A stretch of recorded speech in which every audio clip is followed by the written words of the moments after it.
Hi, we're here. I mean, we're not here yet, but we're in the penultimate episode of our best PC RPGs of 1990s, so some of the very best games released in the decade is what you should expect. So let's not waste any more time here and jump in.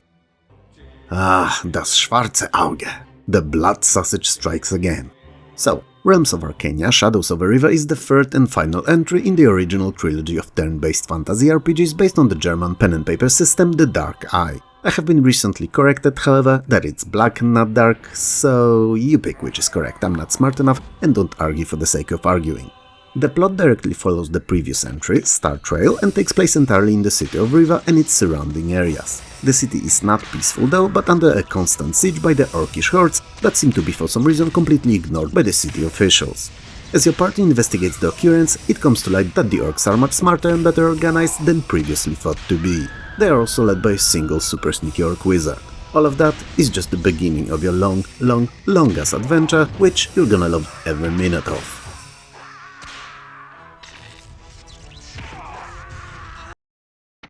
Captive is a unique real-time sci-fi first-person role-playing in which you play a role of a man who's been judged and sentenced for 250 years of cryogenic sleep for a crime he did not commit.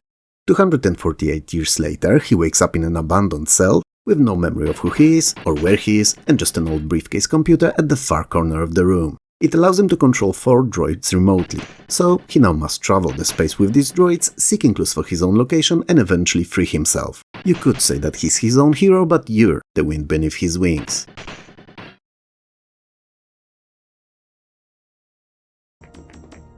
Ultima Pagan is a direct sequel to Ultima VII Serpentile and starts with Guardian banishing Avatar to the world he had already conquered, Pagan. And Pagan is a much darker, gloom and evil place. For one, there are no virtues in it, for two, it is ruled by 4 titans, each representing a different element, and for 3, Avatar is completely alone and will have to find his way back to Britannia all by himself to save it and the Earth too, preferably both at once as he's rather hungry and he wouldn't like to be late for dinner. In Pagan, Avatar is able to jump and climb, combat is much more action-based and many of the puzzles require the use of these new abilities to be solved. Pagan was often a butt of jokes for many of the hardcore fans of the former games, but I don't get it. Perhaps it was not as good as the earlier ones were, and rather bugged, but it was still a very fun and decent release. I mean, how often do you get to start the game by watching a public beheading?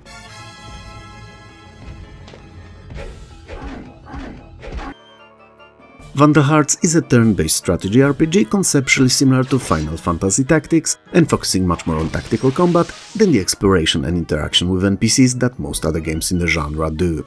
So, the storyline of it is fixed, and most interactions that you take part in are strategic top-down isometric view battles, as in your sword interacting with an enemy's head and your spell with their comrade's gut, giving him an instant fiery diarrhea. Oh, how I wish that was an actual spell in a game. This or any other really. It would instantly make it more fun and realistic.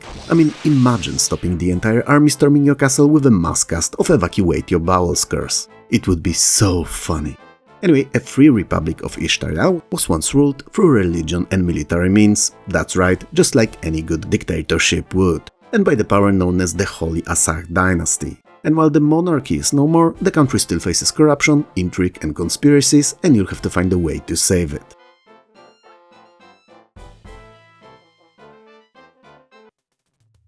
Jagged Alliance Deadly Games is a tactical RPG mixture and one of the best games of its kind ever made. Unlike its predecessor, that we'll talk about very soon, Deadly Games removes the strategic layer near entirely, streamlining gameplay to a series of chronologically linked tactical missions, focusing on the combat encounter strategy and character progression. It's an unpopular opinion and perhaps a bit controversial one too, but I always preferred it over the original. So you lead a team of mercenaries on a series of branching missions, improving them and their gear along the way. Oh, and Deadly Games has some of the most fun, often hilarious interactions between the characters that you'll find in a DOS game.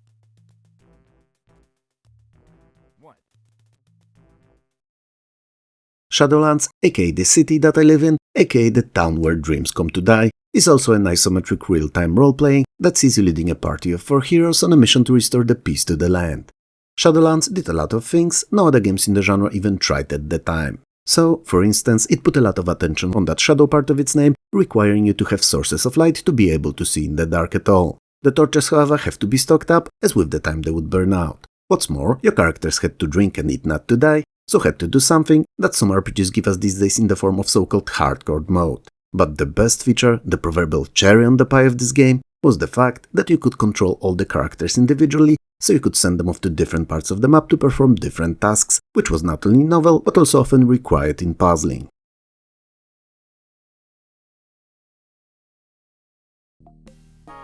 There is no episode of this 100 best PC RPGs of 1990s without a Das Schwarze Auge game, and while we theorized that it may either be the Dark Eye or the Blood Sausage, I feel that I've solved the mystery. I've been investigating the origin of the name and its true meaning.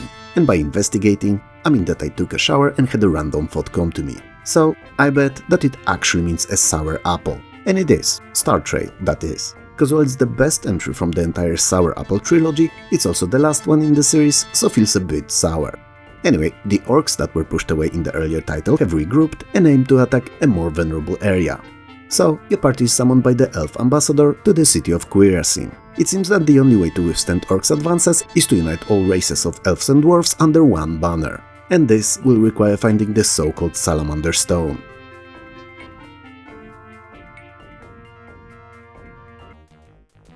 Jagged Alliance is a turn-based tactical strategy and RPG mixture and the predecessor to the deadly games we spoke about a minute or so ago. It centers on you controlling a party of mercenaries and leading them through a series of tactical missions against the villain of the game, Lucas Santino, a self-made dictator who took over an island nation of Metavira by force to literally and proverbially squeeze sap out of fallow trees growing on it, as it's a medical marvel that is worth unbelievable amounts of money.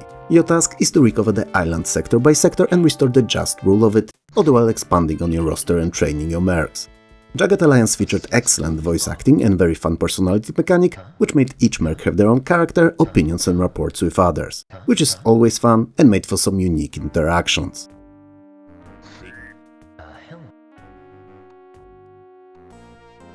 Princess Maker 2 is three things all at once. For one of the most overlooked, little-known and underappreciated titles. For two, one of the weirdest and most unique RPG experiences ever made. Trust me on that. And for three, and finally, it's sorta, kinda a Tamagotchi game. So what is it then, you may wonder? Or you may not, as the footage is running and you can actually see it. It's kinda literally what the title stipulates, but all kept under the M rating. So you sort of groom this child princess to become the best princess she could ever be. So you'll make sure that she'll learn skills, gather unique experiences, none of them perverse mind you, that she'll perform different tasks and even work. And most of all, that she'll remain happy doing all of that.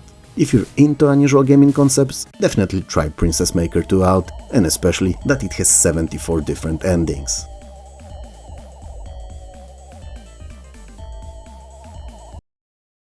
Dungeon Master was originally an Atari ST game, and one that shook the world to its core when it came out in 1987. It redefined what we thought about RPGs and how they could be experienced. They no longer had to be these tile-based top-down games anymore, and instead could run in real time and be presented in first-person perspective view. I believe you know where I'm going with it, right? Yup. Thus, receiving a port of Dungeon Master in 1992 was a bit too little too late. We had many other better games on the market already, some of them are even in this very video, some of them are in this very video, and it just did not gain as much popularity as it did 5 years earlier on the Atari and Amiga. Either way, it was still decent and still followed a tale of 4 resurrected champions seeking the mythical fire staff to defeat the evil Lord Chaos.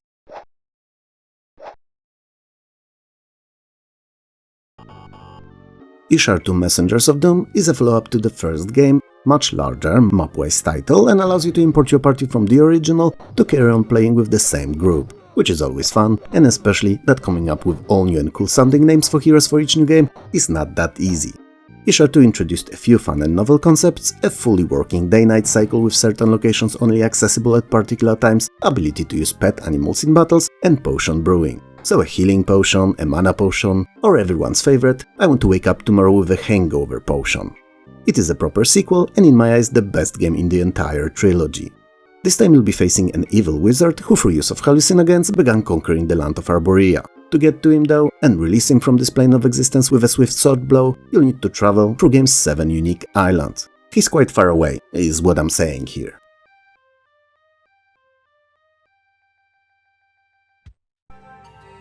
Each of our videos has to have at least one MMORPG in it, it seems, even if the original idea I had for the list was to skip them all together. But whatever, the mistake's been made, and now I gotta power through not to be left with 99 best RPGs only, as that would crumble the entire idea into pieces.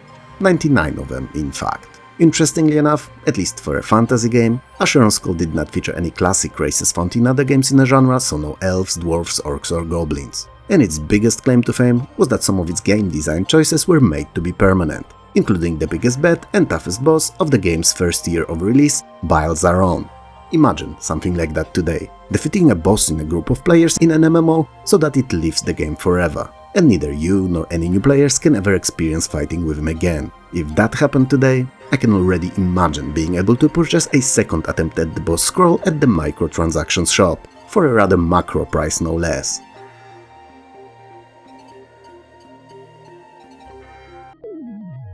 Planet's Edge is a real-time turn-based, yeah, you heard that right, both at the same time, sci-fi role-playing that sees you investigating a sudden disappearance of the Earth caused by unknown alien forces.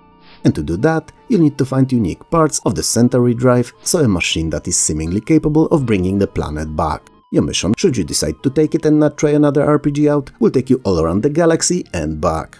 Space exploration and combat are run in real time, while the planet's surface encounters, both peaceful and otherwise, are all based off turns, which is an interesting mix and makes for a fun and varied gameplay.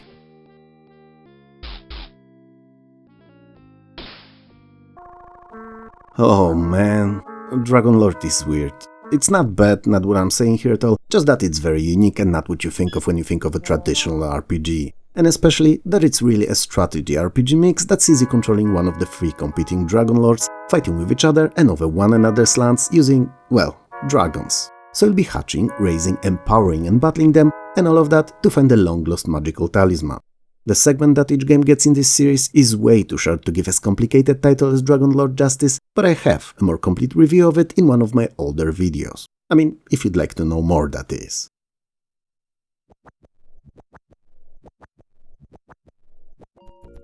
Might and Magic 4 Clouds of Xeen focuses on events that occur after heroes of Might and Magic 3 followed Sheltem escaping from Terra. Yeah, the corrupted guardian Sheltem.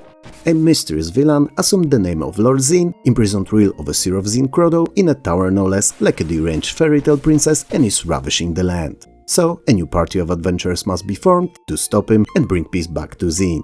Interestingly enough, Clouds of Xeen can be combined with its follow-up that we'll talk about in literally seconds and form a singular huge game, World of Xeen. And World of Xeen not only joins the two together, but also adds additional content unavailable in either and a new third and final ending.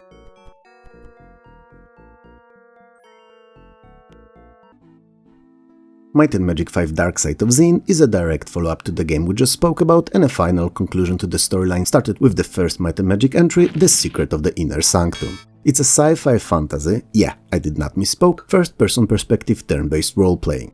Following the trail of Prince Roland from the previous entry, our heroes land in the dark side of Xeen. There, they learn of Lord Alamar, who has defeated the local queen and usurped the throne. Other forces of the region had a choice of either joining Alamar or being destroyed. So, they either stand behind him like the little troopers that they are, or serve as the fertilizer that the potatoes grow on. As you can imagine, Alamar rules the dark side with an iron fist without any opposition. Your mission is to liberate Xeen and then help Korak finally defeat the corrupted guardian Sheltem.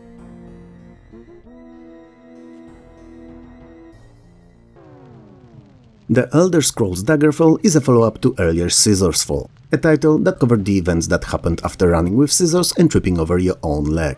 Same here, but with daggers. Or, and that's a plausible explanation, it may be the second game in the never-ending series of Bethesda's first-person perspective open-world open-ended single-hero RPGs set in the provinces Hyrok and Hammerfell of Tamriel. It's one of the two. I'm not willing to guess, you pick one. Upon its release because of its novel procedurally generated design, Daggerfall consisted of 15,000 settlements, dungeons and areas to explore, which made it the biggest area-wise land-set RPG ever made. I feel that it may actually still hold that title, though we have Minecraft now, and it's, in a way, an RPG too, and its world can be around 3 times the area of Earth, so I don't know, whatever. Anyway, Emperor Uriel Septim sends you to Daggerfall with a mission of tri-importance. For one, you must free the ghost of King Lysandus from his earthly shackles. For 2, you must find what happened to the letter that was sent to the Queen of Daggerfall, and for 3, and finally, you must do it all in style.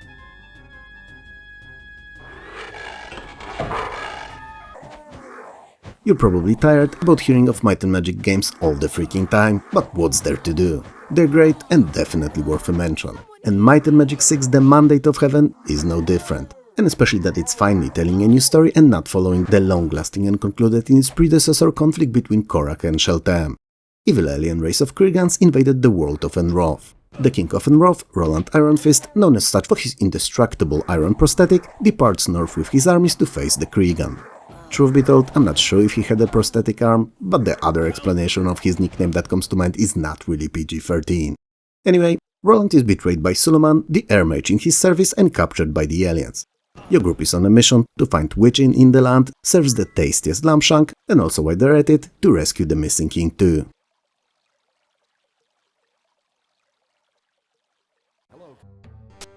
Ultima 6 is the third and last game in the Ultima's second Age of Enlightenment trilogy, and it's a title that's notable for quite a few things. First of all, it offered a bigger game world than any other Ultima ever did, as it was 1024 by 1024 tiles in size. For 2, it was the very first game ever in the series to offer seamless world and not one split between traversal and combat screens. And for 3, the addition of crafting and object manipulation made it a very lifelike at the time feeling game, because you could pick up nearly anything you found, even if it had no use in the game.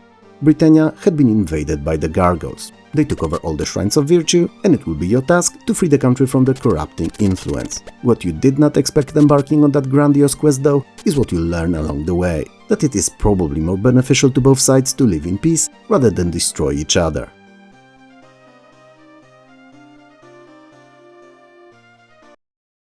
Betrayal at Krondor is a turn-based fantasy role-playing based on Raymond E. Feist's Rift War saga and co-written by him in Part 2.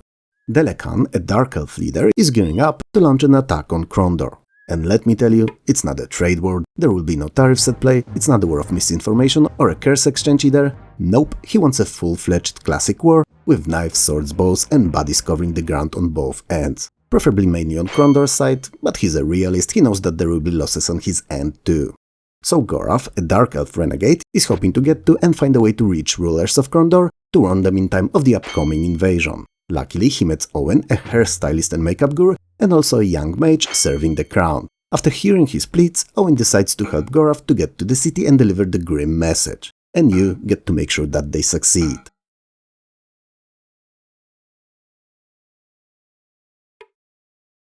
Now, weren't these 20 best PC RPGs of the 90s just the best? Yeah, I know, you're once again right, of course. From both purely factual and even theoretical point of view, they couldn't be, given that they're in the list of 100 and we're in the penultimate episode, meaning that it's the last that will have the best, beaten by your superior smarts again. But what if I told you that the list was based on Moby Games scores, so the choices made by users, which are generally speaking all subjective? What? Dang it? Yeah, you're right again. If plenty enough subjective votes are polled and compared to one another, then the result, in certain mathematical circumstances, may be considered objective. I'm not playing with you again, you're too smart.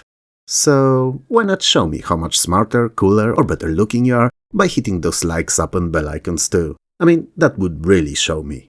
For now though, I'm done for today, so take care of yourself, eat good food, and I'll talk to you soon.